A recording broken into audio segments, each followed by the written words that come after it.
Dispuso Dios en su sabiduría revelarse a sí mismo y dar a conocer el misterio de su voluntad.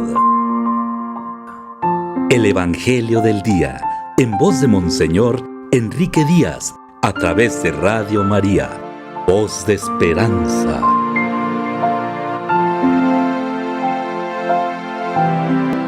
Primero de octubre, domingo 26 del tiempo ordinario.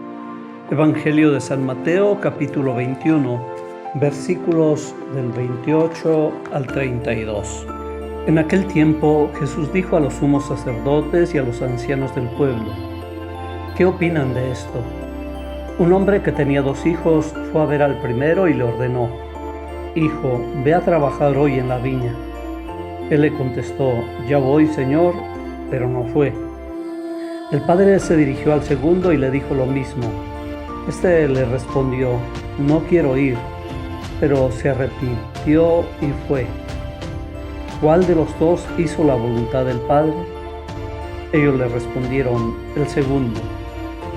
Entonces Jesús les dijo: Yo les aseguro que los publicanos y las prostitutas se les han adelantado en el camino del reino de Dios.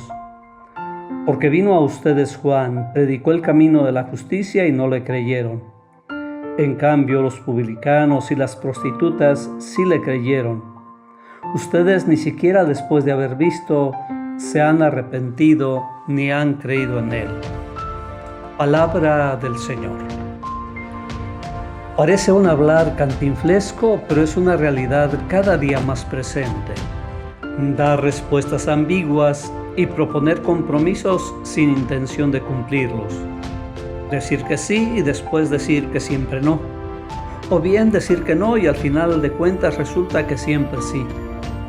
O decir que sí, pero un sí ambiguo que más bien suena a quién sabe. O decir que no por temor al compromiso, aunque sabemos que deberíamos decir que sí. No se trata de discursos políticos ni tampoco de promesas de campaña. Es Jesús que exige una clara y contundente decisión frente al reino de Dios. Una determinación que no quede en palabras bonitas pero huecas, sino que se traduzca en hechos concretos y tangibles. Es cierto que en un primer momento parece dirigir un claro reproche al pueblo de Israel, porque aparentemente han dicho a Dios que sí, que es único Dios, que cumplirán todos sus mandamientos, que les serán fieles. Pero después han tergiversado sus mandamientos, los han acomodado a su propio gusto y se muestran tan felices como si de verdad los estuvieran cumpliendo. Pero también se dirige a nosotros y nos pone el mismo ejemplo para que caigamos en cuenta que primero decimos sí y después actuamos como nos da la gana. No es cierto que nos decimos cristianos, pero actuamos conforme a los valores del mundo. No es cierto que los juramentos y las profesiones de fe se han convertido en palabras huecas que no nos llevan al compromiso. La fe en Dios no es un dubitativo yo creo, en el sentido mexicano de no estoy seguro, sino una firme y radical profesión de fe en un Padre que nos ama y que nos compromete a vivir como hermanos. Y a San Pablo le reclama a los cristianos de Filipos su manera contradictoria de vivir, porque dicen profesar una fe y después actúan con rivalidades, presunciones y envidias que destruyen la comunidad. El ejemplo más elocuente es el mismo Jesús, y les pide que tengan sus mismos sentimientos. Él no fue primero sí y después no. Asumió las consecuencias de un amor radical que lo lleva a despojarse de su condición divina, tomar la condición de siervo y hacerse semejante a nosotros al grado de morir en la cruz.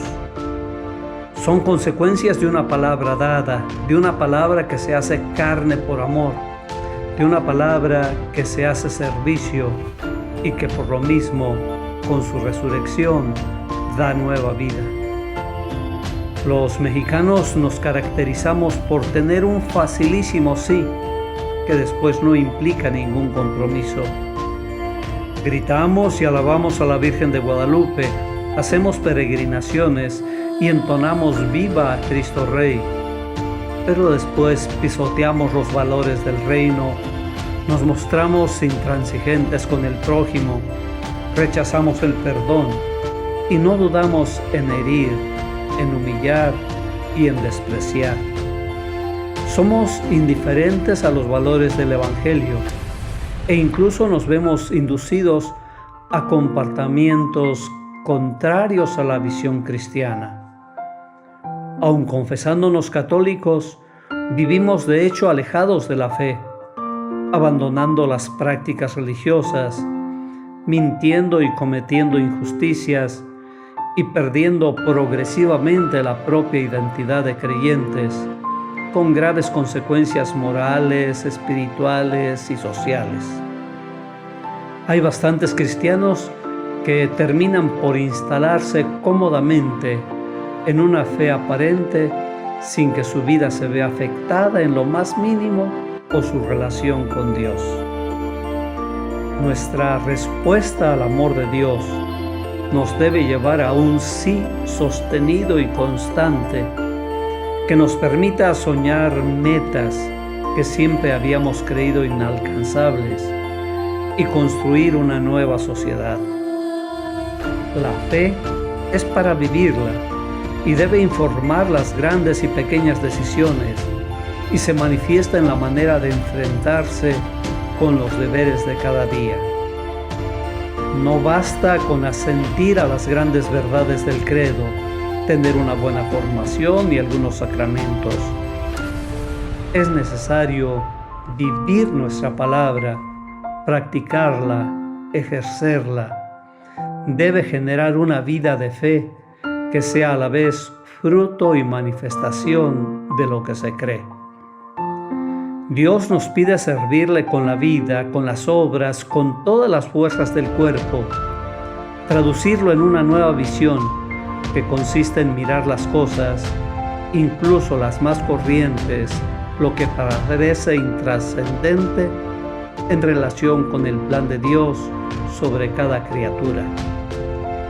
La vida cristiana no es un revestimiento externo, sino debe brotar del interior y manifestarse en el ejercicio de la esperanza y de la caridad.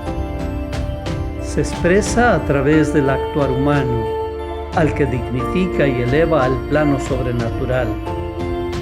Nuestro sí nos llevará a imitar a Jesús, cuya vida es una continua respuesta al amor de su Padre Dios.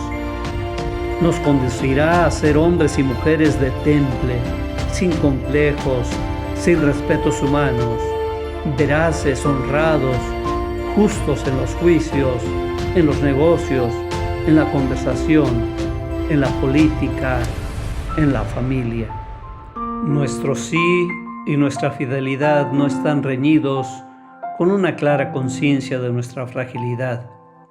No nos hace intransigentes ni inmaculados. Por eso la parábola también tiene este fuerte reclamo para los que se creen justos y desprecian a los demás. Parecería un insulto afirmar que prostitutas y publicanos se adelantan en el reino de Dios. Pero cuando el orgullo se adueña del corazón, nos aleja de Dios y nos convierte en jueces de los hombres. ¿Cómo es nuestro sí, nuestro compromiso con Jesús? ¿Cómo nos hemos dejado invadir e influenciar por un mundo de mentira y corrupción? Dios nuestro, que con un amor siempre fiel acompañas a tu pueblo, concédenos que no caigamos en la tentación de la mentira, sino nos mantengamos fieles a tu amor y tu bondad. Amén. El Señor te bendiga en nombre del Padre, y del Hijo, y del Espíritu Santo.